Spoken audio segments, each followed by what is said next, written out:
InsyaAllah pada pagi ini kita akan sambung perbincangan pengajian kitab ringkasan kitab pada muka surat 226. Tajuk apa yang wajib atas imam. Perbincangan pada pagi ini sebenarnya masih lagi berkaitan dengan salat berjamaah. Masih lagi berkaitan dengan salat berjamaah, iaitu apa yang menjadi kewajipan ataupun tanggungjawab orang yang menjadi imam salat. Qaul yang ke-555. Imam Syafi'i berkata, diriwayatkan daripada Abu Umamah, beliau berkata, saya mendengar Rasulullah sallallahu alaihi wasallam bersabda, la yusalli al-imam fayakhussa nafsah bida'watin dunahum. Janganlah seseorang imam itu mengerjakan salat dengan suatu kaum, maknanya jadi imam lah, lalu dia mengkhususkan dirinya sendiri dengan doa tanpa menyertakan orang lain. Hadis sebenarnya kenyataan Nabi ni sebenarnya merujuk kepada tanggungjawab imam. Bila kita jadi imam, mesti kita ada berdoa. Semasa berdoa tu kita kena doa sekali dengan makmum. Kena minta juga untuk makmum itu, jangan minta untuk diri kita saja. Sebenarnya kenyataan ini, hadis Nabi ni yang dikemukakan oleh Imam Syafi'i bukan merujuk doa berjamaah, tidaknya. Bukan maksud doa berjamaah. Jemaah tu masing-masing dia berdoa sendirilah. Itu yang menjadi amalan di zaman Nabi dan juga sahabat. Cumanya tanggungjawab imam bila dia berdoa dalam keadaan dia jadi imam, tak kiralah dia doa selepas itu ke ataupun terus dia berdoa selepas salat ke, dia mestilah minta kepada Allah tu untuk diri dia dan juga untuk makmum itu. Berbeza dengan zikir ataupun doa dalam bentuk zikir, misalnya Allahumma ajirni minan nar. Tu sebab Nabi sendiri sebut begitu. Padahal Nabi sebut tu ketika Nabi jadi imam lah. Selepas jadi imam. Sebab itulah para sahabat mereka berdoa sendiri. Allahumma ajirni. Kita boleh juga nak sebut Allahumma ajirna pun boleh. Cuma bagi saya, selepas itu kita boleh sebut. Cuma secara khususnya lepas salat oleh kerana Nabi buat begitu. Padahal Nabi jadi imam. Maka saya sendiri lebih suka yang itu kita sebut Allahumma ajirni. Jadi kalau ada imam kata Allahumma ajirna pun kita tak perlu kata apalah. Bagi saya perkara itu perkara yang kecil sangat. Cuma kalau ada orang tanya, kenapa Ustaz sebut Allahumma ajirni? Kita sebut dengan jelas lah. Sebab Nabi buat begitu. Kita pun buat begitu. Awak nak Allahumma ajirna pun tak ada masalah pun. Tidak. Allahumma ajirni lah. Allahumma ajirni lah. Sebab Allahumma ajirni ni, ada juga kita baca Allahumma ajirna, tapi tidak di situlah. Sebab di situlah kerana Nabi sebut Allahumma ajirni, kita ikut betul apa yang disebut oleh Nabi. Cuma ananya, berdasar pada ialah apa yang kita baca dalam kitab, ada hadis Nabi sebut berkenaan dengan kebaikan kita berdoa kepada orang lain. Jadi kita boleh gunalah doa tu Allahumma ajirna. Ajirna tu makna kita, keluarga kita boleh. Tapi khusus lepas semaya tu, lepas solat tu, oleh kerana Nabi kata Allahumma ajirni, kita ikut betul lah. Rasa itu lebih baik. Kita rasa orang panggil jilah kalau dia kata puas hati. Untuk individu. Tapi waktu lain kita nak doa untuk kita dan orang lain, keluarga kita, sahabat-sahabat kita, boleh kita kata Allahumma ajirna. Agama tak ada masalah. Maka konteks khusus lepas solat tu Nabi buat gitu. Jadi kita buat begitu lah. Jadi kalau masa saya belajar pun, guru saya pun dia kata, oleh kerana pada waktu tu Nabi sebut sebanyak itu, kita buat sebanyak itu. Nabi buat begitu, kita buat begitu. Cuma waktu lain boleh lah. Saya kata Imam Syafi'i lagi, di bawah qaul yang sama, saya menyukai imam yang melaksanakan hal seperti ini. Hendaklah ia melaksanakan salat pada waktunya dan tidak mengkhususkan dirinya dengan doa tu untuk diri dia saja. Tak molek lah gitu. Ini pandangan Imam Syafi'i rahimahullah. Dan hendaklah ia menjaga salat dengan mengerjakan pada awal waktu serta menyempurnakan rukuk dan sujud. Jadi maknanya apa yang disebut oleh Imam Syafi'i ini, ini termasuk tanggungjawab sebagai seorang imam. Bila kita ni jadi imam solat, kita kena buat yang terbaik. Sebab kita ni menjadi ketua. Dalam solat tu imam tu dia ketua. Jadi bila imam solat tu dia merupakan ketua kepada jemaah itu, maka dia kena buat yang terbaik. Antara yang disebut oleh Imam Syafi'i dalam kata-kata dia ni, bila kalau dia berdoa pun, dia kena sertakan sekali makmum itu. Dan dia kena salat pada awal waktu, sebab itu yang terbaik.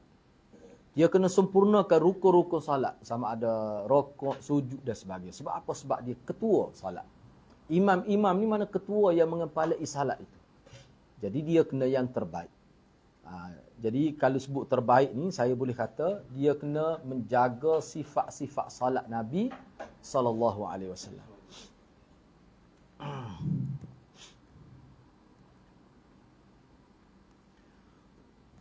Baik, seterusnya, seseorang yang mengimami suatu kaum dan mereka, yakni kaum itu tidak menyukainya. Seorang yang jadi imam, jadi ahli Jumaat tu tak suka kepada dia. Macam mana?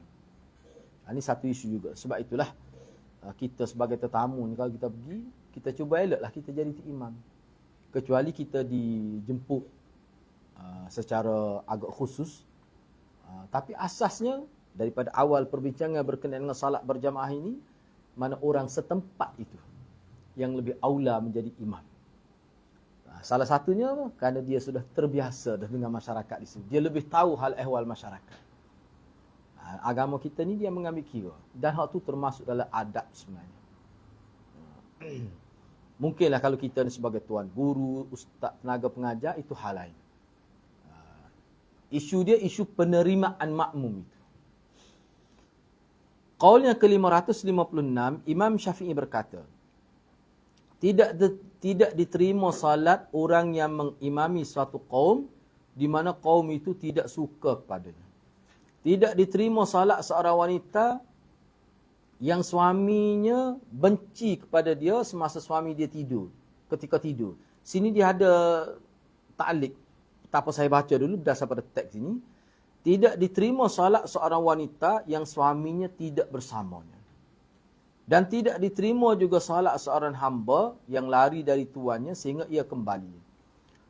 Cuma kalau dia ana rujuk kepada kitab asal lah. Dan kitab ini telah ditahqiq oleh Dr. Rifat Fauzi.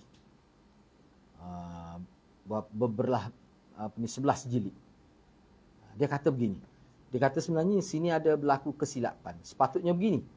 Tidak diterima salat seorang wanita yang dia bermalam dalam keadaan suami dia benci ataupun marah pada dia. Menyebabkan salat dia Allah tak terima. Okey, tak apalah. Itu sebetulnya kata Rifat Fauzi dalam tahqiq dia. Dia kemukakan beberapa riwayat yang Nabi sebut gitu. Jadi suaminya tidak ada bersamanya menyebabkan salat tidak diterima, hak ni dikata berlaku kesalahan. Kenyataan ini. Baik, kata Imam Syafi'i lagi, saya tidak menghafal riwayat yang sama seperti itu melalui jalur yang dinyatakan sahih oleh para ahli ilmu.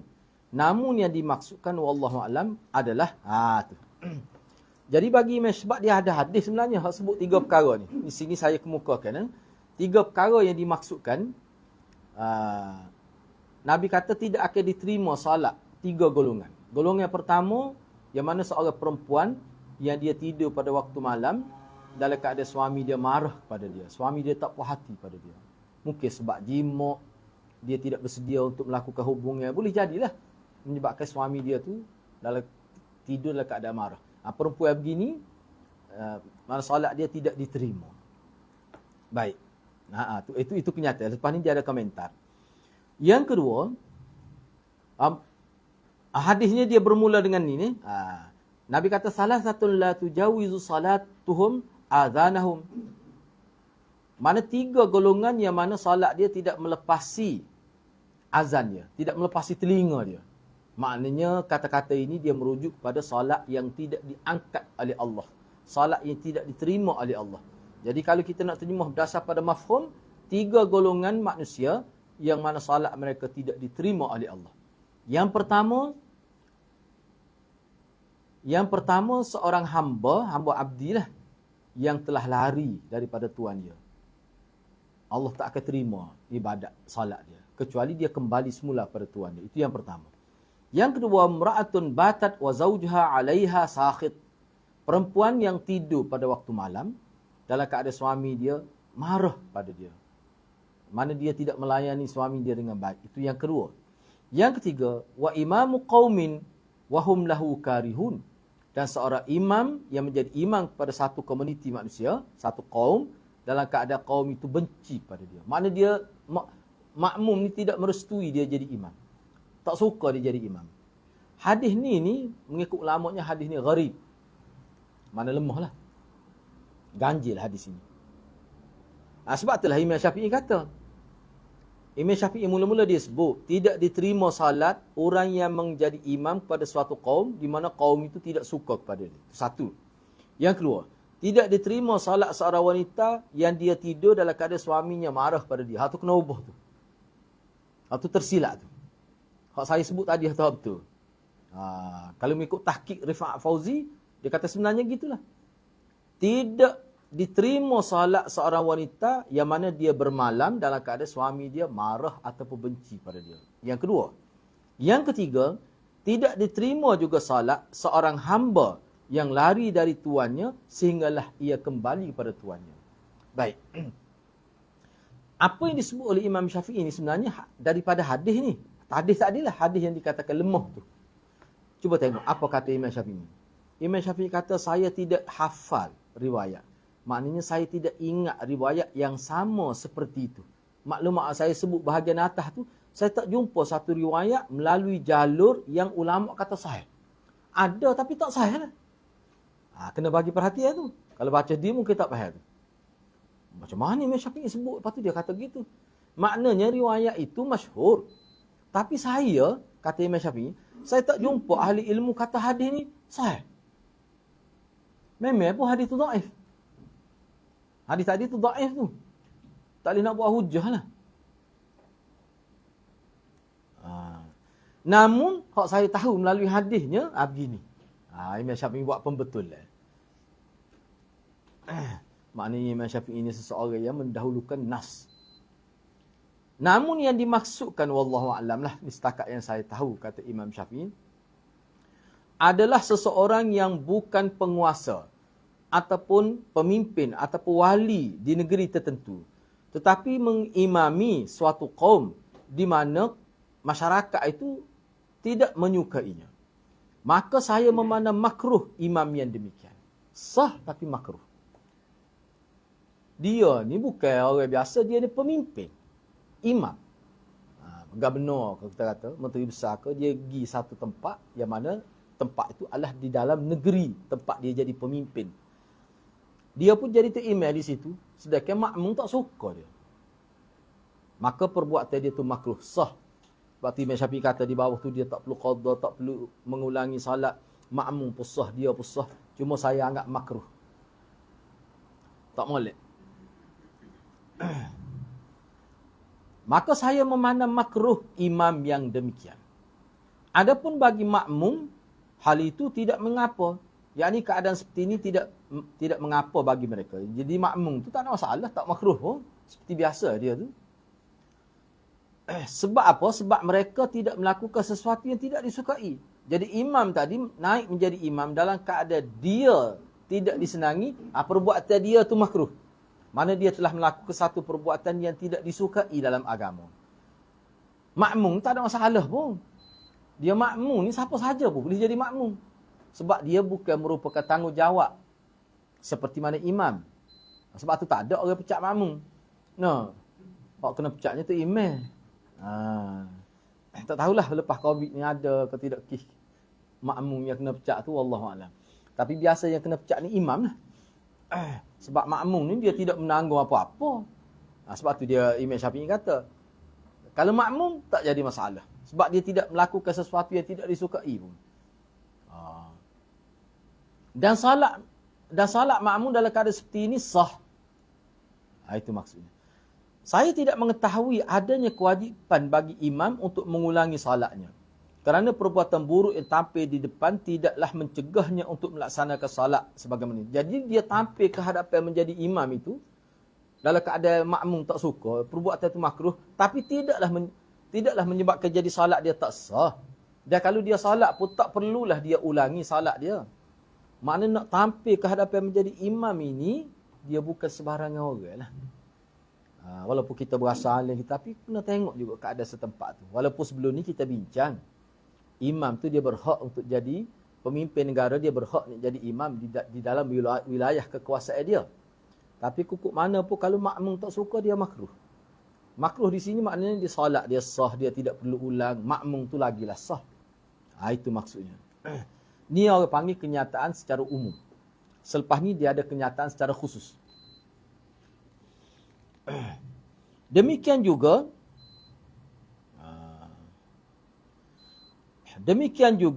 tentang seorang isteri yang salat dan suaminya tidak marah kepadanya. Atau kena ubahlah tu.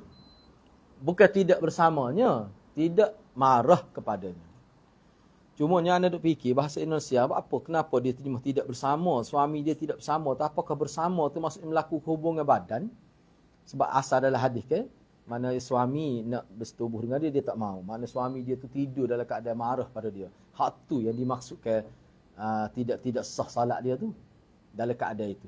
Tapi hadis ni tidak kuat. Sebab Imam Syafi'i kata, nak kata hadis yang sahih yang menyebutkan fakta itu tak ada. Tak ada. Bahaya juga sebenarnya kita kalau terlalu. Nabi Mai juga. Pengkuliah ni ialah kita pun pengkuliah juga takut tersalah sebut. Jangan menampakkan bahawa agama tu tidak adil pada perempuan. Kadang-kadang nampak perempuan berat sebelah nampak dia punya agama. Takut dilihat begitu. Misalnya dalam kes ni kan, ramai kita juga, biasa kita dengar ni. Pengkuliah duk guna isu ni. Jadi seolah-olah mana perempuan walau keadaan macam mana pun. Saya ingat dulu, pernah saya dengar masa budak-budak dulu, yalah kita pergi kuliah kan, kita tak tahu apa pun. Mana perempuan ni kalau duduk tengah kukunya tu, kalau suami dia nak kena tinggal kukunya tu kan, ingat tak? Biasa kan dengar gitu tak? Biar agak sudah kukunya dulu. Nak ayatnya kena segera. Jadi kalau dengar gitu orang perempuan rasa, oh kita ni spos, dia bukan kukunya dah kita ni. Dia bukan koreng yang Kelantan ni tak. Duduk tengah kukunya tak ada sudah, tak boleh nak tunggu mentah. Yalah bahasa Kelantan dia maksud balarah maknanya kena penuhi permintaan itu. Kait pula dengan hadis ni. Mana kalau dia tidak memenuhi kehendak suami dia tu, semaya dia pun jadi tak sah. Tuhan tak terima. Tak lepas semata azal sahaja. Azal tu menandakan masuk waktu. Sekadar boleh pahala jawab azal lah. Pahala semaya tak boleh. Zahirnya begitu. Tapi kebanyakan ulama yang saya sempat rujuk dalam syarah hadis, beberapa ulama mengatakan sebenarnya seseorang 3 golongan yang mana solat dia itu tidak melepasi azan, maksudnya Allah tak terima. Itu maksudnya. Jadi bila dikaitkan dengan perempuan, nampak dia ni macam tak ada pilihan. Betul kau begitu? Macam diskriminasi jadi layannya begitu nampak agama pada perempuan. Berarti Imam Syafi'i kata, saya tak jumpa hak sahih daripada ahli ilmu. Jadi makna bila kita tidak sahih, jangan pegang kuat, kemah sangatlah waktu tu. Sebab fakta pun tidak kuat tu. Sebab itulah masa saya belajar pun guru saya pun dia kata hidup suami isteri ni, kalau kita perhatikan semua nas-nas agama, dia atas toleransi, tasamuh, saling memahami. Saling memahami. Janganlah bila kita tengok hadis ni seolah-olah perempuan ni macam tak ada harga diri. Dia tu jadi macam objek. Bahaya, na'udzubillah. Kalau kita faham gitu tak, nampak buruk cara tu. Mana gambar diberi pada wanita ni macam tidak sepatut. Padahal dari sudut lain Islam ni memberi sama taraf tu. Dia boleh milik harta pusaka kita pun boleh. Dia pun boleh berpisah dengan suami dia walaupun tidak atas nama cerai. Maknanya kita tengok satu level tu. Mana perempuan tak mungkin akan terhina, akan dilayan dengan hina. Tak mungkin dia tidak boleh memperjuangkan hak dia. Tak mungkin. Mesti ada ruangan yang diberikan oleh agama untuk dia membebaskan diri dia daripada penganiayaan itu. Sepatutnya kita kena perjelas gitu. Tu baru nampak adil agama. Dah tu hak sebenarnya. Ni dia bawa cerita-cerita karut. Suami tak ada rumah. Ayah sakit, tak boleh pergi ziarah sebab tak dapat izin. Siapa ayah mati pun tak boleh pergi. Itu bodoh tu. Berkali kalau suami dia tahu, Allah betul pasal dek bini aku. No. Padahal tak payah minta lah bagi gitu. Suami dia pun sedih, Allah bodoh lah bini aku, nasib aku nak orang. Nak boleh bini bodoh begini. Tapi cerita dibawa kononnya itulah perempuan Misali. Isteri Misali. Bukan Misali, itu isteri gong tu dia panggil. Kalau isteri cerdik dia tidak gitu. Islam tidak gitu. Fikir dia kata, mak sakit, ayah sakit. Siapa mati tak nak pergi. Apa besar suami pada wali. Padahalnya wali tak ada bekas wali. Bekas suami ada. Jenis bagi bekas ni tak itulah mana. Nak banding dengan tak ada bekas ni. Mana boleh ganti. Tak ada orang ni pun cari lain lah. Nah, cari hak cerdik ni. Cari suami hak erti bahasa. Tapi wali tak boleh. Wali hak tu. Wali sampai hari akhirat. Ada kesan. Nak ayatnya wali tak putus apa ada kesan. Mana kalau dia tak jaga anak dia. Walaupun anak dia telah berkahwin, anak dia mati tua pun. Kalau berlaku kesilapan dia semasa dia jaga anak dia, tetap dipertanggungjawab. Tak putus wali. Dunia akhirat. Baik, seterusnya.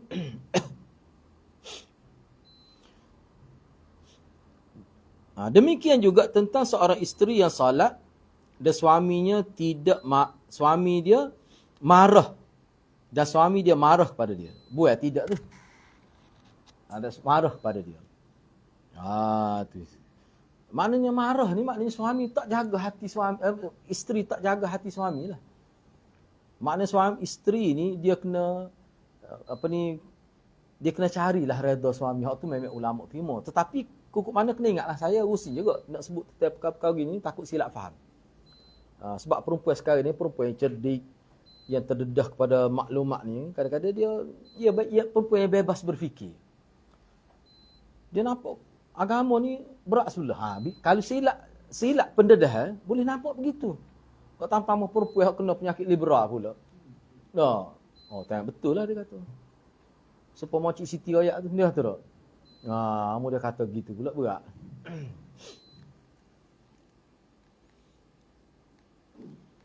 Demikian juga hamba yang lari dari tuannya. Saya mengkhawatirkan salat mereka tidak diterima. Walaupun Imam Syafi'i sebut hadis itu nak kata sahih itu tidak. Tapi sebab gini. Ni saya pun sempat rujuk lah. Cuma hadis tu saya tak ingat matan dia. Walau bagaimanapun yang dikatakan tidak sahih ini dari sudut sanad dia. Tapi dia ada beberapa versi hadis yang mana Rasulullah mengisyaratkan bahawa perempuan ke hamba ke imam ke sebenarnya keberadaan mereka itu ada asal dia. Contohnya perempuan yang tidak jaga hati suami. Walaupun hadis tidak sampai perekat sahih lah. Tapi terjejas tu kehidupan dia tu. Dengan sebab dia tidak hormat pada suami dia. Dengan sebab dia derhaka pada suami dia. Sebab tu Imam Syafi'i, selain daripada dia melihat hadis ni, dia melihat juga hadis lain. Apa dia kata? Saya khawatir. Salat mereka, hak tiga kelompok ni sebut dalam hadis tadi. Hak dia kata tak sahih tu. Tidak diterima. Namun tidak ada keharusan bagi salah seorang daripada mereka untuk mengulangi salat yang dilakukan pada kondisi seperti itu. Misalnya, kita ada seorang imam yang pergi tampil ke hadapan menjadi imam dalam keadaan ada makmum yang tidak suka. Kena ingat, bukan semua makmum tak suka ni. Ada makmum yang tidak suka. Kita nak tahu macam mana semua makmum tak suka. Tapi adalah makmum yang tak suka tu. Jumlah berapa orang tak suka, berapa orang suka itu relatif. Kita tidak tahu. Semata-mata ada makmum yang tidak suka, kenyataan secara umum, saya bimbanglah kukuk salat dia tidak diterima. Ada kebimbangan. Begitu juga seorang perempuan yang tidak jaga hati suami menyebabkan suami dia nak marah pada dia. Begitu juga hamba yang lari daripada tuan dia dan keadaan tuan dia buat baik pada dia. Saya bimbang. Kata Imam Syafi'i. Dalam kondisi itu. Dalam situasi itu. Tapi tak perlulah. Bila dia salat, bagi saya tak perlu dia ulang salat dia. Maknanya salat dia sah. Maksudnya Imam Syafi'i kata salat orang itu sah. Salat perempuan yang derhaka pada suami pun sah. Tapi saya bimbang kukuk jadi tidak sah. Tapi nak kata tidak sah ni mesti kena dalil kuat juga. Oleh kerana dalil tadi tak kuat, jadi saya tak berani nak kata tidak sah. Tapi khawatir tu ada. Kata Imam Syafi'i. Begitulah juga hamba yang lari, imam yang tampil menjadi imam dalam keadaan tidak diterima oleh makmum. Saya bimbang. Adapun saya tidak menyukai seorang pemimpin suatu kaum yang kaum dia tidak suka pada dia. Tapi saya tak suka. Kalau orang tanya saya, apakah Tuan Syekh suka seorang pemimpin itu, dia governor, dia menteri besar. Tiba-tiba dia pergi ke satu tempat di bawah wilayah kekuasaan dia, dia naik jadi imam dalam keadaan masyarakat setempat tak suka. Imam Syafi'i kata saya pun tak suka. Maknanya Imam Syafi'i kata saya tak suka tu imam itu tampil ke hadapan dalam kondisi itu, dalam situasi itu. Maknanya Imam Syafi'i kita nampak di sini daripada awal, dia sangat bertegas bahawa hubungan imam dengan makmum tu perlu diambil kira. Dalam nak tampil ke hadapan sebagai imam, hubungan tu. Jadi bila kata hubungan, kita kena kenal lah makmum tu, sebab tu Imam Syafi'i letak awal-awal lagi. Orang setempat itu yang lebih sesuai jadi imam. Memang begitu pun. Jika majoriti mereka menyenangi. Ini kenyataan secara khusus ni. Tadi secara umum. Kata Imam Syafi'i lagi, jika majoriti mereka menyenangi dan mengangkatnya menjadi imam, sedangkan yang tidak menyenanginya relatif sedikit. Mana ada beza lah. Tidak ramai, sedikit. Jumlahnya jumlah yang minoriti. Yang majoriti itu suka kepada dia. Maka saya tidak menganggap makruh hal itu baginya.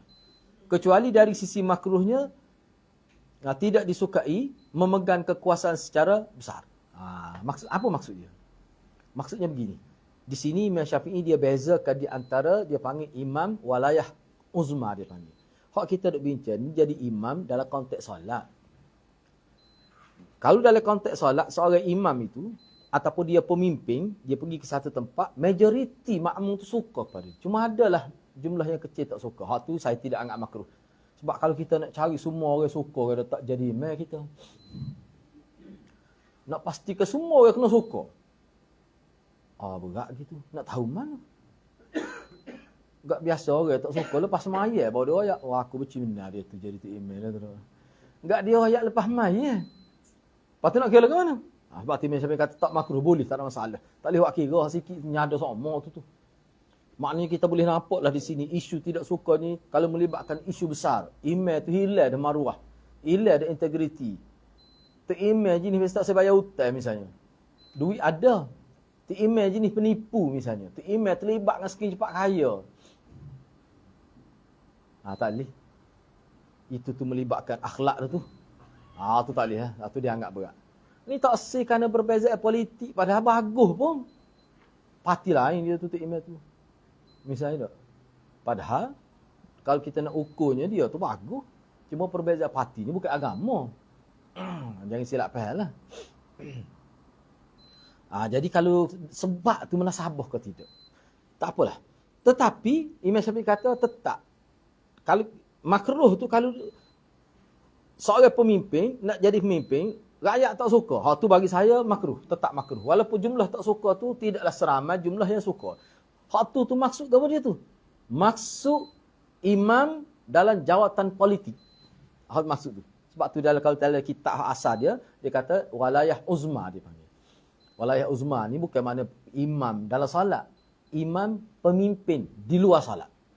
Misalnya kalau dalam konteks Kelantan ni kita kata wakil rakyat ke. Satu kawasan besar juga tu. Melibatkan pengundi sampai puluh ribu juga kadang-kadang tu. Belah-belah ribu. Itu mana. Lebih besar lagi, menteri besar lah. Dalam sebuah negeri. Hak tu dia kata.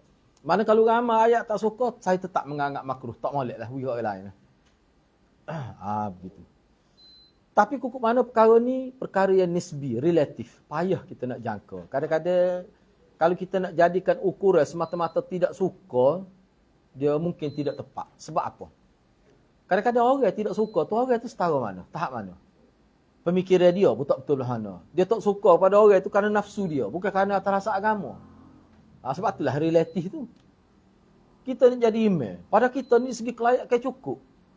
Pihak majlis pun kata cukup. Orang-orang hebat pun. Orang-orang fikiran waras pun kata. Adalah beberapa orang tak suka. Nak ambil kira kau tu?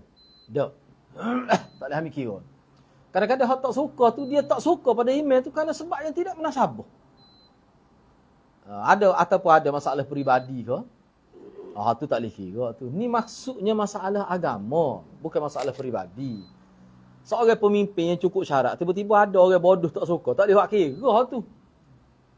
Itu maksud dia. Jadi makna perkara ni perkara yang tidak mutlak lah. Mana kena lihat banyak perkara.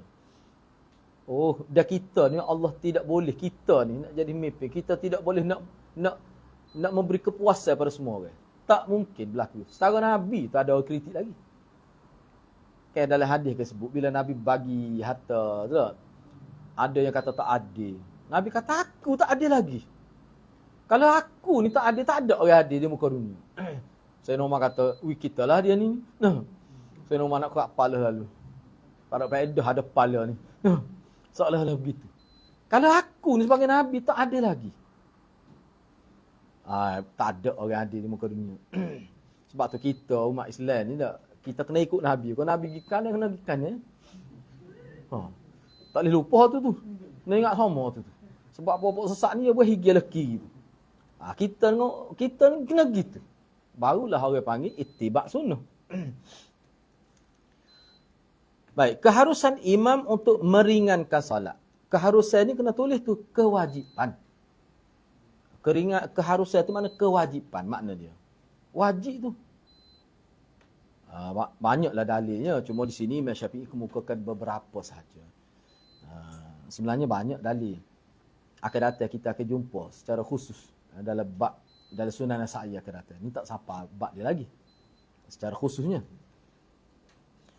Baik, qaul yang ke-557, Imam Syafi'i berkata, diriwayatkan dari Abu Hurairah bahawa Rasulullah sallallahu alaihi wasallam bersabda, "Idza kana ahadukum yusalli bin nas, falyukhaffif fa inna fihimul qiyam wad-dha'if. Fa in kana yusalli li nafsi falyutil ma syaa." Apabila salah seorang dari kamu mengerjakan salat dengan orang ramai, maknanya kamu jadi imam maksudnya. Apabila kamu jadi imam kepada orang ramai, hendaklah orang itu meringankan salat, meringkaskan salat. Kerana di antara mereka itu ada yang sakit, ada yang lemah. Namun apabila ia salat bersendirian, maka hendaklah dia memanjangkan salat itu menurut yang dia kehendaki. Mana dia nak panjang mana baca, ikut dia. Mungkin dia semai seorang. Semai sunat lah maksudnya. Semai Jumaat ni tak boleh lagi tu. Jadi kalau dia semai fardu seorang apa boleh nak panjang, tak masalah. Sebab dia ada berlaku sahabat Nabi di Quba kan. Riwayat sahih tu. Dia baca tu panjang sangat sehingga makmum tu report pada Nabi. Nabi panggil sahabat tu, kenapa kamu meliarkan orang? Kenapa kamu meliarkan orang? Kamu ringkaskan salat. Sebab di belakang kamu ni ada orang tua. Nabi sebut lah. Nabi suruh jaga tu. Nak panjang semua sunat tu. Panjang situ tak apa. Malam, tahajud misalnya. Panjang situ. Cuba tengok nota 162. Hadis riwayat Imam An-Nasa'i. Pembahasan tentang imamah. Yakni jawatan imam itu. Tajuk di bawah tajuk takhfifus salah. Meringkaskan salat. Imam buat khusus waktu tu. Qaulnya ke-558, Imam Syafi'i berkata, diriwayatkan daripada Anas bin Malik, kata Anas, ma sallaitu khalfa ahadin qattu akhaffu wala atamma salatan min Rasulillah sallallahu alaihi wasallam. Jadi kata Anas, saya tidak pernah mengerjakan salat di belakang seseorang yang lebih ringan dan lebih sempurna selain Rasulullah. Rasulullah ni kalau semaya dengan dia, jemaah memang dia ringkas. Memang dia ringkas. Kemudian tak ada langsung. Kalau dia baca panjang ada juga dari riwayat. Tapi panjang itu pun tidaklah terlalu panjang. Tapi ada riwayat Nabi, bila Nabi solat tu ada dengar anak kecil menangis. Itu biasa kita dengar riwayat tu. Lepas selesai solat tu Nabi kata, aku ingat tadi nak panjangkan sedikit salat. Tapi aku kesian kepada ibu dia. Nabi tak marah. Nabi kata aku kesian kepada ibu dia. Nabi tak kata, bawa ke dia budak kecil bahasa tak erti. Nak suruh riwayat belakang apa-apa. No. Nabi tak kata begitu. Nabi kata aku kesian kepada mak dia, maka aku ringkas ke salat. Daripada situ ulama kata Nabi ni dia suka perempuan pergi masjid. Dia suka bawa anak-anak, tapi kena jagalah. Sebab tu dalam perbincangan dah ada dah satu kitab dengan saya tu. Kitab ni ditulis orang Melayu kita lah tulisnya. Bagus kitab ni. Malah amalan-amalan sunnah yang ditinggalkan. Lebih kurang begitulah tajuk dia. Antaranya mana tidak bawa anak-anak ke masjid atas alasan yang tidak munasabah. Antara alasan tidak munasabahnya, dia bincang dalam konteks mazhab Syafi'i. Dia bawa muka ke pandangan Imam Nawawi. Orang kita ni salah satu sebab yang utama kenapa anak yang belum balik tidak boleh dibawa lah. Bahkan dipandang serong kalau bawa takut bertindan pakaian itu. Misalnya ketika kita berada dalam satu sah, pakaian dia tu kita kata berada di atas pakaian kita. Dia ingat menjejah ke solat. Pada pendapat itu terlalu lemah. Bahkan dalam mazhab Syafi'i sendiri tak timbul isu tu dalam perbincangan fiqh. Bahkan dalam mazhab Syafi'i, kalau sah pertama, sah kedua penuh dengan dewasa, sah ketiga tak penuh, perlu diisi dengan kanak-kanak. Di sah yang tak penuh, sah dewasa. Dan kalau orang dewasa datang lewat, dia tidak boleh tarik kanak-kanak tu. Itu pendapat kuat dalam mazhab Syafi'i. Ni orang kita siapa ke wayah ada tai cicak tu. Ni sambung ni. Ni ayat berat ni. Jadi syok. Siapa begitu sekali dah. Mojo tak di rambut. Kayak wayah duduk di dinding tu dah. Ada tai cicak situ lah. Jadi maknanya arus tu jadi lain. Syok sungguh gitu. Siapa tahu alih. Sebab dia kira menanggung najis. Berat tu. Waktu tu memang tak sabkul kalam. Tu perbincangan dalam maksud sabkul kalam telancar lidah tu. Ulama kata telancar lidah. Dia ada istilah sabkul kalam. Telancar lidah. Tak payah bincang siapa tahu tu. Tu orang panggil takalluf. Menyusah diri tu. Bincang gitu tu. Siapa tahu tu. Tak nak sabar langsung. Kok kata tak boleh tu pada pakaian ataupun tempat kita tu solat tu. Ni duduk di wayah tu tinggi ketemu. Jauh pula tu. 15 depa wayah tu dah. Tak boleh. Lepas tu duduk atas kapet lah ke mana. Lagi kuat bersambung tu. Tu tak kena cara. Tu dia bincang lah. Dia bincang perkara tu. Dia kemukakan, tak silapnya dia bahas tu 3 muka surat. Dia kemukakan pendapat dalam mazhab Syafi'i. Tu. Orang kita ni tak tahulah. Saya pun heran juga. Macam mana dia suka sangat pendapat yang lemah tu. Ataupun dia baca kitab tu satu hala sahaja ke macam mana wallahualam. Tu bahaya tu. Kita kena tahu. Akhir sekali, budak tidak dibenarkan pergi ke masjid. Walaupun sudah balik pun kadang tak benar. Sebab apa? Takut duk bising. Lepas tu orang tua hak bising tu lagu mana? Hak umur tua tapi perangai sepuluh budak tu. Hak duk kecek di belakang tu. Tak apa pula tu. Lepas tu lagi tak boleh tu. Itulah kesilapan kita. Akhir sekali Masjid Surah ni bukan menjadi destinasi kanak-kanak. Padahal kalau kita tengok dalam hadis Bukhari, budak-budak ada dalam masjid. Bunyi suara dia. Nabi sendiri bawa Umamah kan. Cucu dia letak atas tekak tu. Naknya boleh. Lepas tu ulama dunia berkata kalau seorang tu bawa anak dia pakai pampers ada najis. Tak keluar duduk dalam pampers. Tak apa. Tawah. Pada tawah ni sepos maya tawah ni. Tu. Jadi kita tak tengok tu pandangan. Duk kelih pandangan hot tepi kita. Tu bahaya tu. Saya pernah jumpa ni, saya sebut ni. Bukan apa. Seorang, dia ni kira keluarga dia baru bukan anak 2-3 orang. Anak kecil-kecil lagi. Saya suruh dia naik. Dalam masjid. Kata awak naik anak. Dia kata tak apalah. Dia kata takut bising. Dia kata tak apa bising sikit pun. Ni tak bising sebab hak bising duduk tengah maya nanti lepas maya tu dia bising tu. Hak bising sekali duduk tengah maya tu. Hak orang tua tu. Naik. Dia takut nak naik. Tak boleh kau ustaz kata boleh. Suami dia tengah maya jadi isteri dia tunggu. Dalam masjid tidak sedia tempat yang agak selesa untuk dia nak tunggu. Jadi nak tunggu suami dia tu pergi anak lah pula nak maya. Dahsyat. Padahal isteri naik lah. Tempat ambil wuduk perempuan pun dalam masjid dah. Tapi tak boleh lah. Sebab apa anak kecil lagi. Berat sungguh. Nak macam mana? Orang kita dia faham gitu. Dia tak rata molek dalam mazhab Syafi'i sendiri pun. Sebab kitab ni antara kitab dia tak boleh baca. Ni tinggi terlajuk. Siapa tak boleh baca? Tu tinggi. Nasib Imam Bukhari. Boleh anak buah lagu tu. Imam Syafi'i. Dia tak boleh baca kitab aku. Tinggi dah. Aku sakit kepala buat. Ni ulama kata rumus dia. Rumus dia. Dia pun tak boleh baca pula. Kita nak baca ni siapa 557 ni. Ke dia. Kira-kiranya tak sesuai. Tak ada. Hak tak sesuainya depan tu akan ada. Tak sesuai dengan hak tak sesuai tu lah. Baik, cuba kita tengok lagi di sini. Jadi Anas kata tak ada. Ringkah Nabi semai ringan saja. Tapi Nabi ni dalam riwayat sebut bila dia semai sore, sahabat pernah cuba nak ikut baca suratul Baqarah rakaat pertama. Dia semai tahajud tu. Buatlah. Buat. Sehingga sahabat pernah ikut, sahabat kata kalau lah imam tidak Nabi aku mufarakah dah. Tapi saya sebab apa tu imam tu kena habis diri.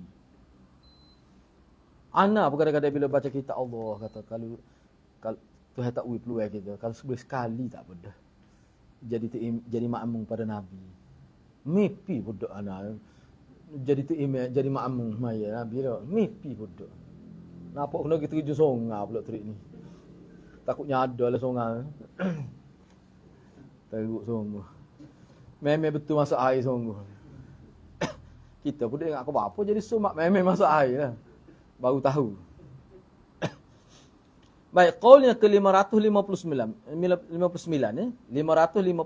Imam Syafi'i berkata, saya menyukai seorang imam yang meringankan salat tapi salat dia tu sempurna. Cukup dia punya di segi tamak ninah, sifat salat, ruku-rukunya dilakukan itu menepati. Dia panggil hay'ah Rasulullah. Hay'ah ni maknanya je gini, hay'ah ni istilah hay'ah ni misalnya bila Nabi angkat tangan ni kedudukan antara ruang, ada ruang ke tidak di jari. Itu dia panggil bagi hay'ah tu. Benda-benda kecil. Mana kalau kita buat gini pun sah salat. Buat gini pun sah. Tahu Nabi buat hak mana? Nak tahu. Itu dia panggil hay'ah. Benda kecil lah. Tapi kok mana pun sahabat ambil kira hay'ah tu. Sahabat kata Nabi bila akad takbir dia rehat ke tangan dia. Gitu. Dia tidak buat gitu. Tu tidak rehat dia panggil tu. Ni pun buka luas. Ni rehat biasa ya. Itu dia panggil hay'ah.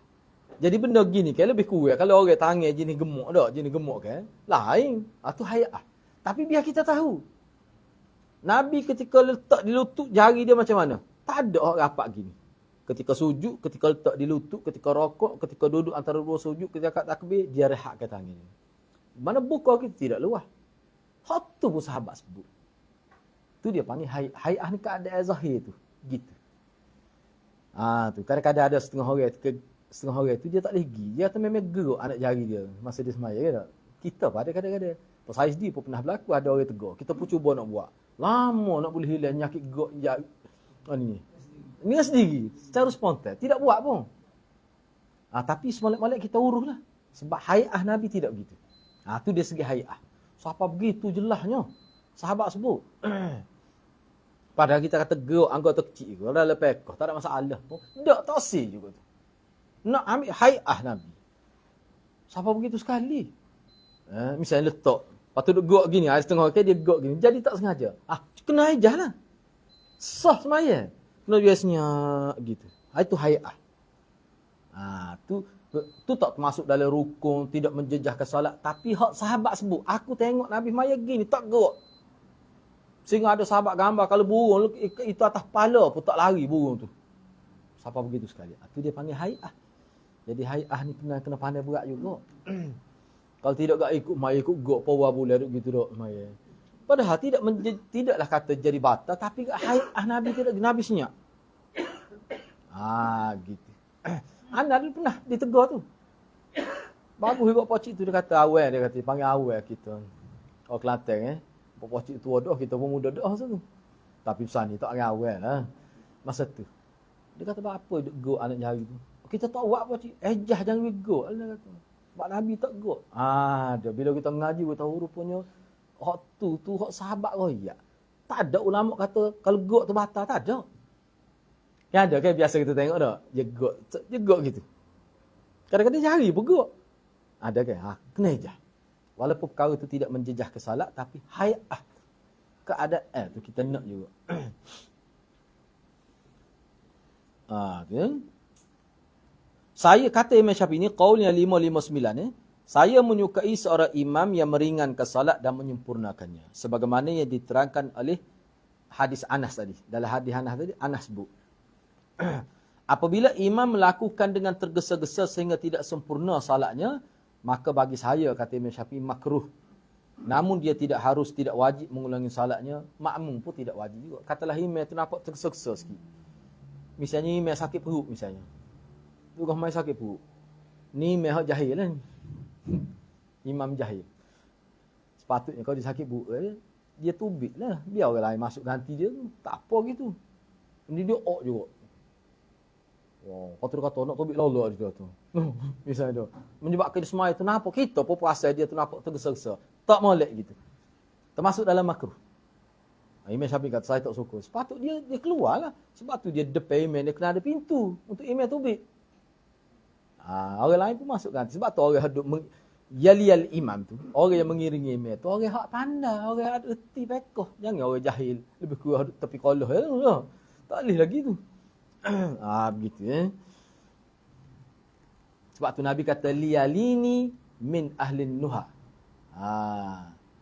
Wal ahlam, Nabi kata orang yang dekat dengan aku ni masa semaya, dia kena orang yang sudah balik, sudah cerdik dan dia orang yang ada ilmu, Nabi kata. Takut berlaku apa-apa dia boleh tegur. Sebab tu jadi lebih sangat sah pertama hak dekat dengan imam. Sah pertama tu satu hal. Hak dekat dengan imam. Sebab kalau berlaku apa-apa, dialah yang menjadi gala ganti nak mengambil tempat imam itu. Sebab ada riwayat, bila Nabi kecemasan, Nabi keluar, Nabi suruh sahabat dia isyarat supaya ambil tempat dia. Ada. Akan datang kita jumpa lah insyaAllah. Baik, seterusnya. Bab sifat-sifat imam. Hak ni imam ni bukan imam salat ni. Pemimpin. Bab sifat-sifat imam, pemimpin. Cuba tengok nota 164 itu. Bab ini tidak tercantum dalam kitab asal al-um. Dalam kitab hak asal tak ada ni. Tak ada hak asal ni. Boleh rujuklah kitab hak induk hak asal. Memang tak ada. Akan tetapi ia hanya dikumpulkan oleh murid-murid Imam Syafi'i dari teks-teks pernyataan beliau sebagai satu persoalan. Jadi anak-anak murid Imam Syafi'i masuk sini. Sebab dalam kitab lain, dalam waktu yang lain, Imam Syafi'i bincang juga perkara ni. Jadi letak juga kepada dia di bawah imam. Tapi imam yang dimaksudkan di sini adalah imam politik. Imam pemerintahan, bukan imam salat. Ni sini. Saya ambillah sedikit. Dalam bab ini disinggung masalah mendahulukan orang Quraisy serta keutamaan orang Ansar. Dan sebenarnya perbincangan ini mengisyaratkan kepada imamatul uzma. Imamatul uzma ni mana pemimpin politik. Misalnya kita tahu kalau imamatul uzma dalam konteks negeri Kelantan apa? Menteri besar. Kalau dalam konteks Malaysia, Perdana Menteri. Itu dia panggil imamatul uzma. Ni mana pemimpin hak tertinggi. Imam Syafi'i berkata, diriwayatkan daripada Rasulullah SAW, baginda bersabda, qadimu Quraisyan wala tuqaddimuha wa ta'allamu minha wala tu'alimuha au tu'allimuha. Nabi kata, dahulukanlah orang Quraisy dan jangan kamu mendahuluinya. Belajarlah darinya dan jangan kamu saling mengajarinya atau jangan kamu mengajarinya. Ni hadis politik ni. Ibnu Fudail yang perawi hadis ini ragu apakah sabda Rasulullah tersebut berbunyi ta'alimuha ataupun tu'allimuha. Ta'alimu ni saling mengajar, bermuzakarah. Naknya kita dengan dia ni sama tinggi je. Jangan tunjuk begitu. Jangan buat begitu dengan orang Quraisy. Ataupun jangan tu'allimuha, jangan kamu mengajar dia. Dalam bab politik. Apa maksudnya? Maksud Nabi di sini mengikut Ibnu Khaldun lah. Dia semasa dia menghuraikan hadis ni, dia kata hadis ni Nabi nak ayat kelebihan Quraisy. Mana Nabi suruh lantik. Bahkan dalam riwayat kalau ada seorang apa Quraisy kena lantik dia jadi imam. Imam tu maknanya pemimpin politik. Ni bincang panjang ni hadis ni. Nampak sekali tengok nampak macam asabiyah Nabi ni. Sebab Quraisy tu keturunan Nabi juga. Tak. Maksud Nabinya pada waktu Nabi sebut hadis ni, orang Quraisy ni dia ada ciri-ciri kepimpinannya daripada asal lagi. Itu kelebihan Quraisy. Sebab tu selepas daripada tu bila mati, bila tak ada pokok Quraisy, Dan hilang dah sifat-sifat kepimpinan daripada Quraisy tu. Hadis ni tidak dipakai dalam konteks Quraisy, tapi dipakai dalam konteks umum. Konteks umum maksudnya, Quraisy yang dimaksudkan situ ialah kelompok yang ada ciri-ciri kepimpinan. Tak kira bangsa mana. Dan ciri itu dia boleh berpindah pada bangsa lain. Dia boleh hilang pada bangsa ni dan dia boleh berpindah pada bangsa lain. Jadi yang dimaksudkan Quraisy adalah sifat yang ada pada bangsa dia. Bukan individu. Boleh jadi individu tidak ada. Mana kena tengok dalam konteks bangsa. Bukan konteks individu, tidak. Kalau kira individu, tak boleh sebut sahabat. Sahabat. Kita kata, kena dahulukan sahabat. Sahabat mana? Mesti kita kata sahabat yang menjadi ikutan di kalangan sahabat. Sebab bukan semua sahabat alim. Tapi kalau perbuatan sahabat, boleh kita lihat semuanya. Sebab, tapi kukuk mana pun, ana lebih suka pandangan ulama yang mengatakan sahabat dalam konteks institusi. Sebab itulah bila kalau berlaku kisah akan datang, kita akan jumpa. Kalau berlaku khilaf di kalangan sahabat, ulama tengok pula. Baik, satu isu menjadi khilaf di kalangan sahabat. Kena tengok pula. Hak mana yang menjadi ikutan sebilangan kecil? Yang mana yang menjadi ikutan besar sahabat? Kena tengok pula. Katakanlah, kita katakan boleh contohnya. Ada sahabat kata boleh sapu kepala 3 kali. Betul? Ada. Hak menjadi ikutan ramai sahabat mana? Sekali. Jadi mana hak tu asal? Jadi ada sahabat, berlaku bersahabat, misalnya dalam riwayat Abu Daud, ada sahabat sapu kepala 3 kali. Hak tu bukan menjadi ikutan umum. Adalah jumlah yang terlalu sedikit. Dan hak tu pun berkait dengan musim panah. Itu dalam syarah hadis sebut. Jadi hak mana hak besarnya? Hak ni hak sapu sekali. Hak tu yang menjadi ikutan ramai. Sebab apa? Sebab itulah yang menjadi amalan umum sahabat.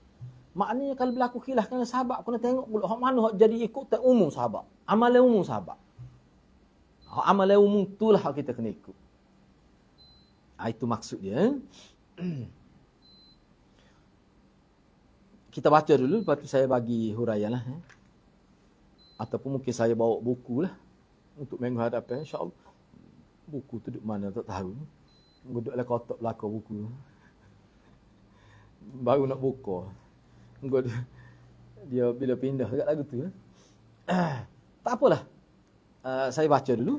Qaul yang ke-561. Lepas ni saya bagi sedikit huraian. Sebab hari ni dia ada. Dulu di Darul Qasad saya mengajar tentang buku tentang politik Islam. Asas politik Islam lah. Maulana kata Maulid juga ada. Lepas tu kita kembangkanlah ilmu itu. Jadi saya banyak juga rujuk pandangan ulama Ibn Khaldun sebagai tokoh sosiologi Islam tu. Tak apa, kita baca dulu. Imam Syafi'i berkata, anna Rasulullah sallallahu alaihi wasallam nada ayyuhan nas in Quraisyan ahlu imamatin man baghaha al-awathir akabbahullah liman khiraih yaqulu laha thalatha marrat. Rasulullah SAW menyeru, wahai manusia, sesungguhnya orang Quraisy adalah yang berhak menjadi pemimpin. Wahai manusia, sesungguhnya orang Quraisy adalah bangsa yang berhak menjadi pemimpin. Apa kok Nabi sebut itu? Tak terasa hati bangsa lain itu.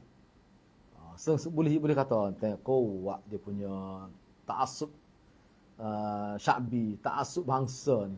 Gitu kan Nabi ya? Tak. Barang siapa menderhakai Quraisy dengan menggali lubang, maknanya dengan buat helah, dengan buat tipu daya. Menderhakai Quraisy dengan menggali lubang tu mana melakukan tipu daya, tipu helah. Maka Allah akan mentelungkupkannya dengan kedua lubang hidungnya, yakni membinasakannya. 3 kali Rasulullah sebut gini. Dah bila aku sebut Quraisy, kamu carilah dengan Quraisy tu yang paling hebat. Dialah jadi pemimpin. Jangan kamu nak buat helah gini-gini. Kita golongan Ansar, kita lebih. Sebab apa? Bila puak-puak Quraisy mari daripada Mekah, kita lah bagi. Ada nak buat helah lagu tu. Nak ayat kelebihan kita. Supaya kita dilantik jadi pemimpin yang melebihi Quraisy. Tak boleh gitu. Hak ni okey. Cuba tengok lagi. Yang terakhir, diriwayatkan daripada Abi Hurairah radhiyallahu anhu bahawa Rasulullah sallallahu alaihi wasallam bersabda, "Tajidunan nas ma'adina, fa khiyaruhum fil jahiliyah, khiyaruhum fil Islam idza faqihu." Kamu dapati manusia seperti barang tambang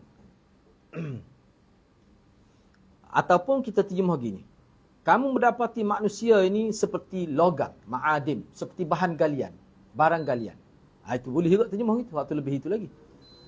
Fakhiyaruhum, sebaik-baik mereka pada zaman jahiliyah adalah sebaik-baik mereka setelah mereka masuk Islam, apabila mereka memahami Islam.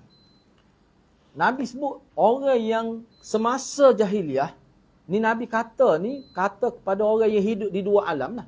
Alam jahiliyah dengan alam Islam. Makna Nabi beri jaminan, orang yang dulu semasa zaman jahiliyah, dia sudah jadi pemimpin, dia angkat kerana kecerdikan dia. Bila dia masuk Islam pun, dia akan jadi pemimpin juga. Betul sungguh itu. Hak mana sahabat-sahabat Nabi hebat-hebat di Madinah kan? Misalnya kita kata Abu Sufyan misalnya. Hak kita ambil satu contoh mudah. Apa yang Nabi bui dia pergi jawatan tu? Jadi pemimpin tentera antara yang tertinggi. Sebab zaman jahiliah dia gitu dah. Nabi perang dia, cuba tengok dalam peperangan Uhud tu bagaimana. Abu Sufyan lah tu. Mungkin Abu Jahal mati bagi perang Badar lagi. Abu Jahal tu. Abu Sufyan mana cerdik. Sebab tu keturunan dia cerdik-cerdik bab politik. Muawiyah, Yazid. Yazid ada anak dia nama Yazid. Abu Sufyan ni ada anak dia nama Yazid. Yazid bin Abi Sufyan. Lepas tu cucu dia apa ada anak Muawiyah tu. Yazid tu kalau mengikut riwayat zaman Nabi lagi Nabi jadi ketua perang. Jadi panglima. Dia tu nak ayatnya keluarga dia gitu. Orang lagu ni maksud Nabinya. Maknanya tidak akan disia-siakan bakat dia tu. Cuma kamu ubah. Sebab tu Nabi kata jadi molek kalau dia pihak agama. Makna bakat sudah ada. Pihak agama pula. Dia akan terkedepan lah. Memang orang ni layak jadi pemimpin. Sebab apa? Sebab dia cerdik. Ada karismatik kita kata. Tu. Makna Nabi nak ayat Islam dia tidak mensia-siakan bakat seseorang tu. Pasal Islam tu gitu. Dia bukan kira bangsa. Padahal kita tengok tadi sebut Quraisy. Sebab tu dia tak boleh tengok sehadis. Hadis kena tengok keseluruhan. Apa yang Quraisy Nabi angkat pada mereka awal? Sebab bakat tu ada pada dia. Orang asal tak ada ke? Ada. Bahkan kalau kita tengok dari riwayat lain, bila Nabi sebut tentang Quraisy, apa ansar tak deki pun. Bahkan apa ansar kata kami nak belajar dengan Quraisy. Mesti ada kelebihan tu. Sehingga Nabi sebut al-a'immatu min Quraisy. Kepimpinan mesti daripada Quraisy. Mesti ada kelebihan tu. Sebab Nabi dia tidak jenis ta'assub. Bangsa. Puak ansar kata kami jadi orang bawah tak apa. Kami nak belajar. Setara tu patut disebut dalam Quran. Puak ansar ni. Kalau kita buat press conference, kita hilang kepercayaan kepada Nabi SAW. Berkali buat gitu. Biasa orang kita gitu. Tidak Quraisy ni biasa gitu. Yang politik hilang kepercayaan. Kih apa? Tak boleh jawab. Sebab itulah jangan main sebab nak boleh sebut dalam Quran ansar was-sabiqunal awwalun minal muhajir wa ansar. Lagu itulah perangai. Kalau tidak tahu apa Tuhan masuk dalam Quran ansar tu. Kalau perangai apa kita? Lebih sungguhlah. Baik, saya nak sebut sedikitlah di sini. Kita berhenti setakat tu. Cuma saya nak sebut ni berdasarkan kepada hadis ini dihuraikan oleh ulama. Ni dalam istilah ulama, hadis-hadis begini kita kena faham dalam konteks politik. Dia ada satu istilah yang cuba dibawa oleh tokoh-tokoh misalnya Ibn Khaldun. Hak ni dia panggil asabiyah ghalibiyah dia panggil. Hak ta'alihnya asabiyah jahiliyah. Dia ada dua istilah. Asabiyah ghalibiyah ni maknanya kita mendahulukan dia kerana ghalibiyah. Kerana dia ada sifat yang menonjol, yang baik untuk kepimpinan. Sifat tu dia boleh berpindah daripada satu bangsa ke bangsa yang lain. Masa Nabi sebut tu asabiyah ghalibiyah, mana sifat ke depan. Dari sudut politik, dari sudut kepimpinan, masa tu ada pada Quraisy. Itu dia panggil asabiyah ghalibiyah. Tetapi selepas tu, jawatan itu dia semakin terhakis, akhirnya pergi pada bangsa lain. Pergi pada kabilah lain. Itu dia panggil dalam istilah panggil asabiyah ghalibiyah. Asabiyah ghalibiyah ni kalau Maulana penutup guru saya, Maulana Asri terjemah dulu, dia kata ketuanan itu.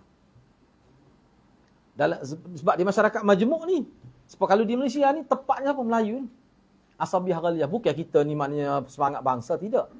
Tapi asal kita ni pun orang Melayu, tanah Melayu, banyak perkara lah Melayu, raja Melayu. Maknanya dari segi ketuanan tu Melayu. Maknanya kalau pada bangsa lain jadi Perdana Menteri, saya rasa kucak-kacir Malaysia ni. Walaupun mungkin peringkat atas ni ada hak gon tu setuju. Tapi ni sebuah pada rakyat jelata, hak duk bawah ni ramai juga cerdik. Dia tak akan boleh terima. Tapi kalau kaum Melayu, kalau ada sungut tepuk itu dalam kadar yang kecil tidak boleh menjejahkan kestabilan politik. Itu maksud asabiyah ghalibiyah. Asabiyah ghalibiyah ni mana boleh dipupuk mengikut ulama. Kita jaga bangsa kita, bui ilmu pada bangsa kita biar jadi manusia minda pertama. Dia adalah ghalibiyah itu. Dan hak tu dia boleh hilang. Kadang-kadang sebab tu itulah yang dimaksudkan Allah boleh mencabut mana-mana kerajaan daripada mana-mana bangsa dan Allah boleh beri pada mana-mana bangsa. Itu maksud dianya. Jadi maknanya ulama kita faham kenyataan Nabi itu sebenarnya merujuk kepada bakat kepimpinan untuk diserahkan jawatan kepimpinan ini mesti diberi pada yang ghalibiyah, yang ada kemampuan. Tak kira dia bangsa mana pun.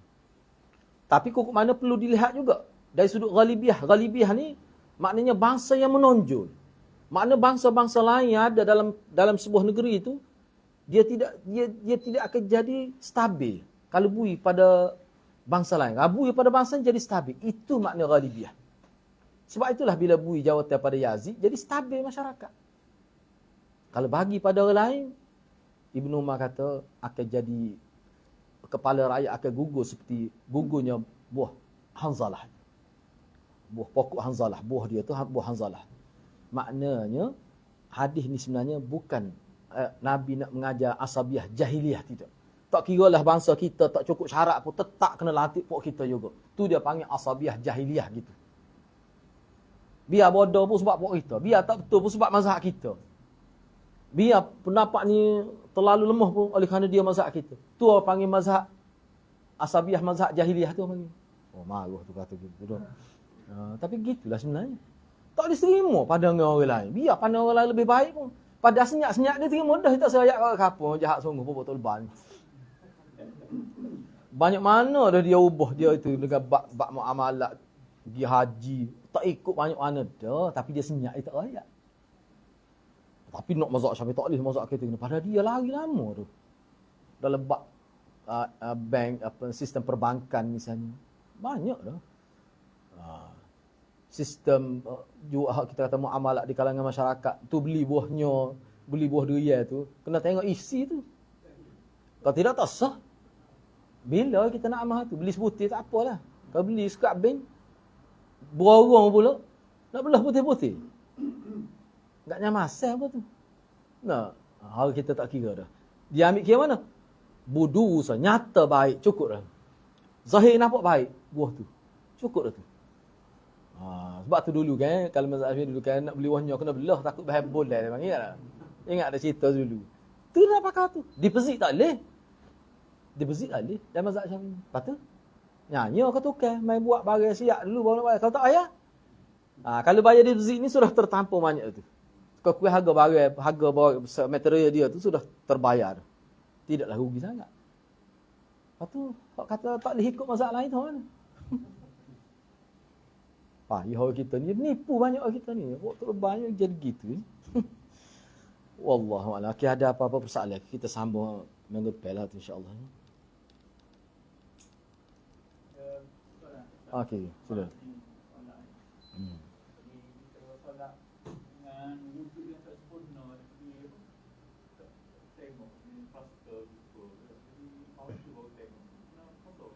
Dia gini ya.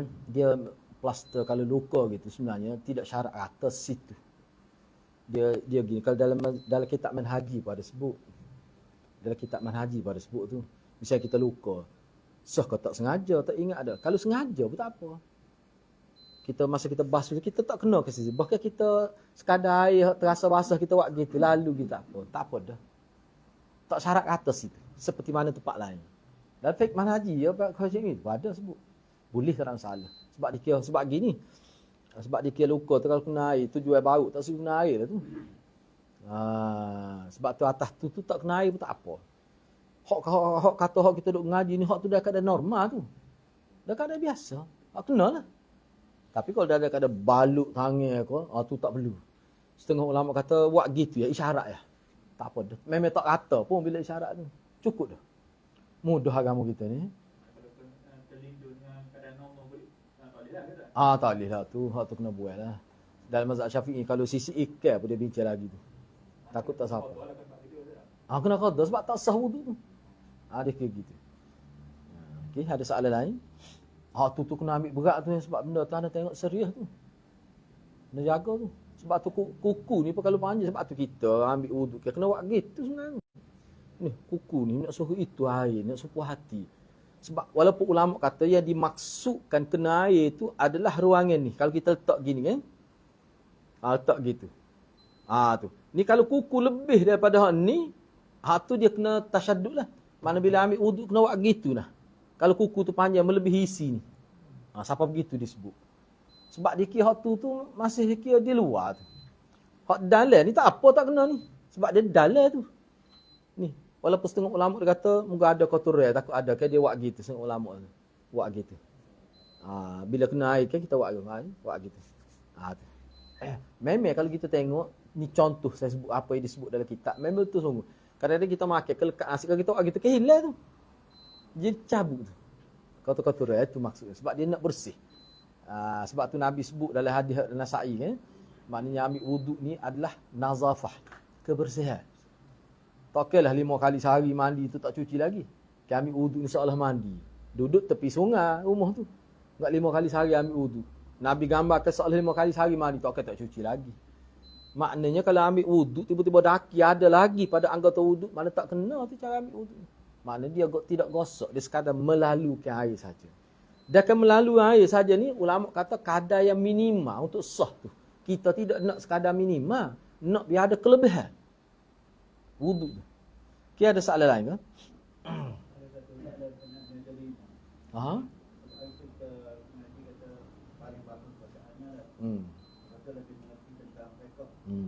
Dan yang tertua.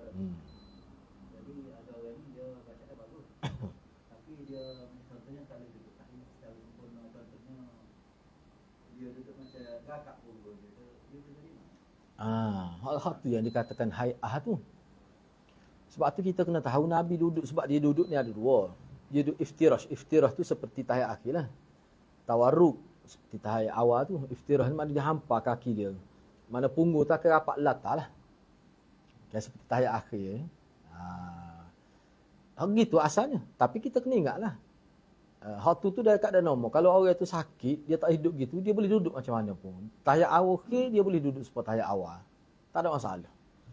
Cuma ada Nabi tak benar tu, dia diri dua-dua tumit dia tu. Seperti anjing duduk. Hak tu Nabi tak benar. Tapi hak tu pun kalau dia sakit, dia duduk gitu dia boleh. Tak apa. Sebab itulah dalam pengajian kita ni, Imam Syafi'i sebut, kalau sakit dia kena jadi makmum sudah.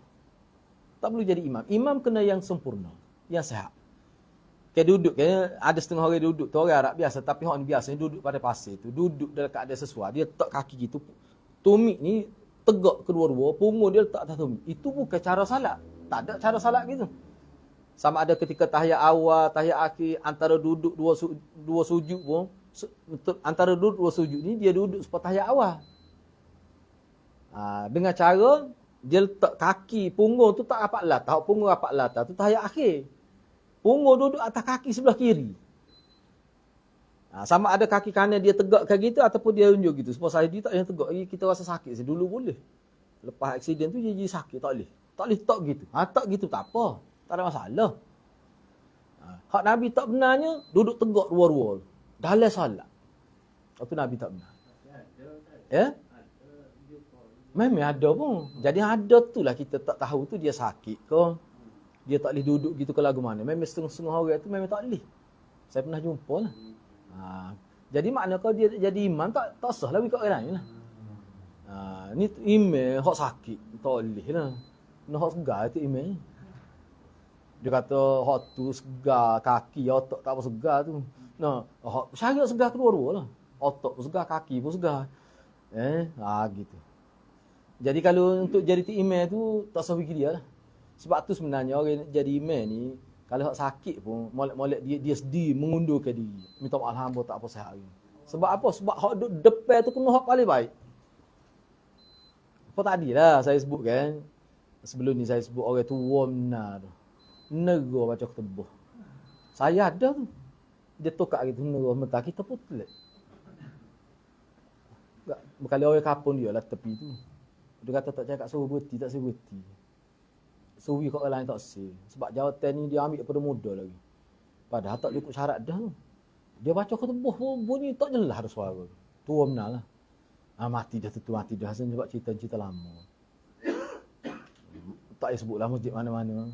Takut terasa hati pula tu email learn ni. Gitu lah. Okay, ada soalan lain ke? Ya, boleh?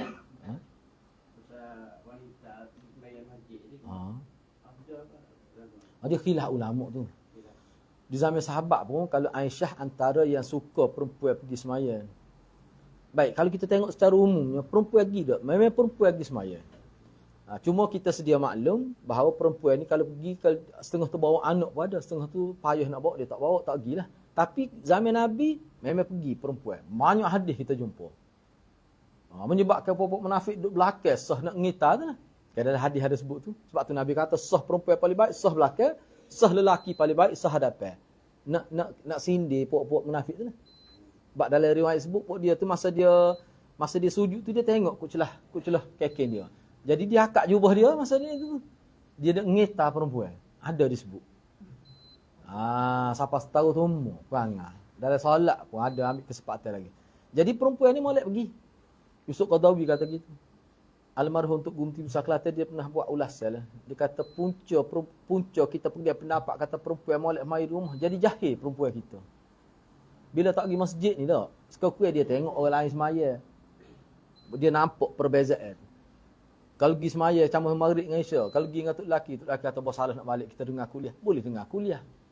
Sebab tu Tok Guru dulu antara yang berpendapat walaupun ngaji di India memang perempuan molek mai rumah. Mazhab dia begitu, Hanafi. Tapi kukuk mana pun dalam mazhab Syafi'i, dia pelonggar masalah. Dia tidak tekankan perempuan pergi. Tapi Aisyah, dalam huraian Dr. Yusuf Qadawi dalam artikel dia sebut Aisyah tekan perempuan pergi. Takut jadi jahil lah. Jahil, main duk tengok TV rumah ni. Nak tengok siaran agama dalam TV, suruh mengarut, tengok cerita Korea. Jadi molek pergilah, bagi anak molek pergi. Cuma itulah kadang-kadang masalah anak kena fikirlah. Sebab tu dia dalam pekoh dia ada bincang. Anak pergi ni, sebab tu bagi anak, contoh masjid. Ialah anak pergi pun, kita buat sebenarnya. Tempat Ustaz Anis duduk kuliah tu antara tempat yang kita akan jadi ke tempat transit tu. Mana bila ibu bapa mari, kita sedang proses kumpul duit. Nak lantik seorang perempuan jaga anak-anak kecil supaya mak dengan ayah dia boleh pergi semaya. Tu tempat tu kita buat. Ustaz duduk kuliah bawah lah ni. Asal ke kuliah di atas, turun bawah. Tu tempatnya. Kita nak sediakan tempat mainan untuk kanak-kanak. Mana ibu bapa boleh mari dengan kuliah. Anak dia selamat. Bukan kita nak sedia meja kecil untuk anak dia buat kerja sekolah. Tu sepatutnya. Ni kita nak suruh orang mari, kita tak sedia prasarana tu. Jadi bimbang juga nak mari tak anak minta takutnya colek bukan boleh kira ada berlaku kisah colek di masjid pun. Ni kita buat tempat yang selamat. Bahkan kalau sekurang-kurangnya mak dia boleh duduk sekali. Maknanya pergi ni duduk kempen nak masuk surga bersama-sama, mari masjid tidak sama-sama, pergi maidin yang sama-sama. Jadi cara tu tak berapa kena lah. Dulu kita nak buat tu tapi perkara tu dia ialah terhenti di situ. Tidak dikembangkan perkara tu. Sepatut molek buat. Cuba tengok dalam internet lah mudah bagaimana masjid di luar negara. Cuba tengok. Macam tempat permainan. Comel jadi budak. Jadi masjid ni mesra. Jadi mana kalau dia pergi, itu pun kalau isteri dia tak boleh dengar kuliah pun suami dia boleh pergi. Isteri dia duduk jaga tempat dia selamat. Bahkan lebih suka suasana situ daripada rumah. Lengkap dengan alat permainan untuk kanak-kanak. Anak besar sikit, ada kita sedia tempat di sudut tertentu untuk itu cadangan kita. Sebab tu luah tu. Luah kat lah tu. Dan di situlah juga untuk pihak pengurusan, untuk bahagian kesihatan, sekali-sekala nak buat rawatan untuk masyarakat boleh di situ. Tu tempat yang kita sedia. Jadi sebenarnya kalau kita buat begitu kan, perempuan boleh hadir ke masjid. Dan kita tugaslah seorang tua untuk jaga keselamatan budak-budak tu. Dan memang kita akan sediakan bayaran. Pada waktu tu kita bercadangnya lah. Kalau berjaya tu, kita akan buat kutip RM1 satu hari. Kalau kata pergi Jumaat tu sampai 100 orang, mana 100 hari, ya sehari kita dapat. Nak tubik 3,000 sebulan, tak sakit tu. Duit itulah kita bayar kepada orang yang jaga anak-anak tu. Mak dia boleh dengar kuliah. Mak dia boleh pergi dengar kuliah muslimat. Ada apa sebab ada tempat nak letak anak. Dia isu letak anak ni, isu bayaran. Bukan semua orang mampu bayar. Jadi sepatutnya gitulah. Okey, ada soalan lain? Ha.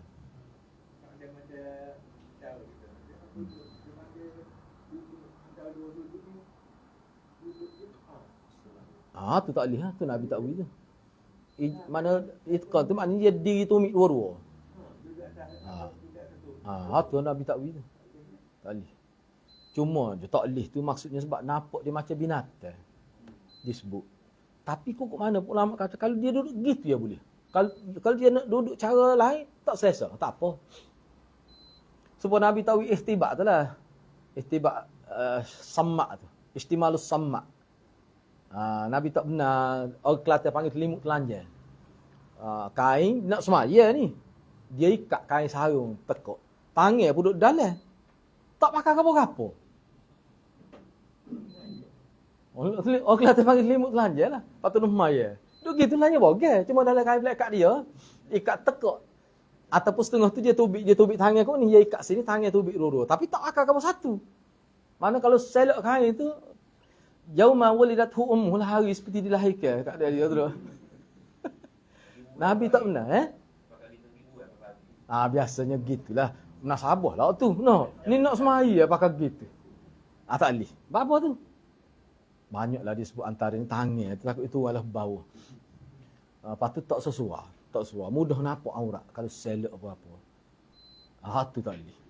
Patut istibak ni jenis akak. Duduk di masjid. Ni bukan bak semaya pun, duduk di masjid, akak tumit letak sini.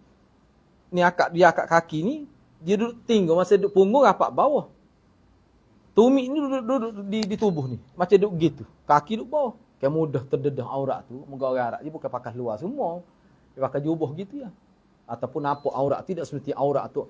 Tidak seperti aurat dia aurat ni ada dua. Kalau mengikut Imam Bukhari-nya, dia panggil aurat apa ni? Aurat mughallazah dengan mukhaffafah. Mutawassit. Mughallazah ni makna kemaluan tu, dia panggil aurat mughallazah. Kalau tak nampak tu pun dia nampak tu di sekitar mughallazah dengan paha, dengan punggung. Walaupun tak nampak mughallazah tu, kemaluan kubur dah dulu, hak tu pun tak molek dah. Sebab tu tak ui ihtibak tu. Dah ada. Nak mana tu? Dia duduk punggung rapat latar. Kaki ni duduk latar lah. Lutut dia akak letak di dada ni. Kadang-kadang dia pegang tangan gitu. Tu Nabi tak comel, nampak. Nabi tak benar. Makna Nabi nak ajar adat tu kalau duduk masjid memang tak sesuai langsung. Tu dalam hadis Nabi tu. Apa tak wui tu? Salah satunya semua ulama kata antara sebabnya jadi nampak aurat tu. Nampak aurat. Kalau pakai luar pun dia boleh nampak tu bentuk tubuh tu. Bentuk tubuh ni tidak semesti perempuan saja. Laki pun tak boleh. Lama dia duduk gua sama dah, mungkin duduk beza dah politik. Rupanya ada telur, nampak nakuk dah tu nak. Okey, orang kita ni boleh haji kecek berbeza politik, dia boleh kata gitu. Dia nampak, ada telur. Ingat kau tak ada nampak nakuk pahit tu. Duduk tidur tak bangun-bangun, orang terlibat ajaran salah pun ada telur lah gitunya. Nah. Memang. Kita pun tengok juga dah habis. Ya, rupanya pernah baca dah tu. Kita pun tahu dah dia tuju siapa tu. Gitulah. Kita tak gamak nak kata, tapi dah orang tulis kita baca. Okey, kita berhenti setakat dulu. Mudah-mudahan Allah berkati kita semua. Aku qauli hadza wa astaghfirullahal azim li wa lakum. Wassalamualaikum warahmatullahi wabarakatuh.